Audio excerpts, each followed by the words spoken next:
இது வந்து cognisable offence, அதாவது புலன் கொள்ள தக்கக்கூடிய குற்றமா இல்ல புலன் கொள்ள தகாத, அதான் நான் காக்னிசஸா அப்படின்ற கேள்வி வருது.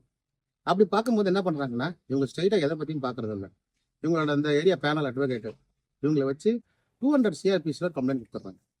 200 சிஆர்பிஸ்னா என்ன அப்படின்னாக்கா, அதாவது ஒரு காவல்துறை அதிகாரியை அல்லது வேற ஒரு அதிகார முறைமையை வந்து வழக்கு பதிவு சொல்லி விசாரிக்க சொல்றது அந்த 200 சிஆர்பிஸ்.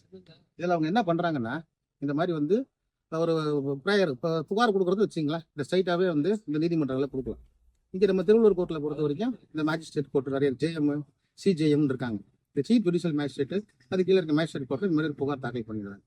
இந்த புகாரில் என்ன பண்ணுறாங்கன்னா, செக்ஷனை பார்த்தீங்கன்னாக்கா அவங்க திருட்டுன்னு போட மாட்டாங்க. ஸ்ட்ரைட்டாக திருட்டுன்னு போட்டாக்கா அது வேற மாதிரி ஆகும். அதனால திருட்டெல்லாம் போடாமல் கம்ப்ளைண்ட் அண்டர் செக்ஷன் 200 அப்படின்னு போட்டு அதுக்கு கீழே ரீட் வித் போட்டு செக்ஷன் 420 406 ஆஃப் ஐபிசி அப்படின்னு போட்டுறாங்க. இப்போ வெறுமனே அவங்க லோன் அக்ரிமெண்ட்டை வந்து வச்சு போட்டாங்கன்னா அது வந்து ப்ரூவ் பண்ண முடியாது.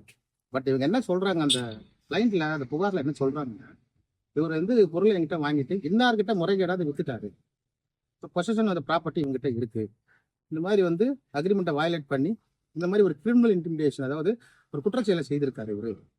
அதாவது உங்கள் secured unsecured loan credit card default குறித்த சந்தேகங்களுக்கு வழக்கறிஞர் சரவணன் பதில்கள் யூடியூப் சேனலை சப்ஸ்கிரைப் செய்யவும்.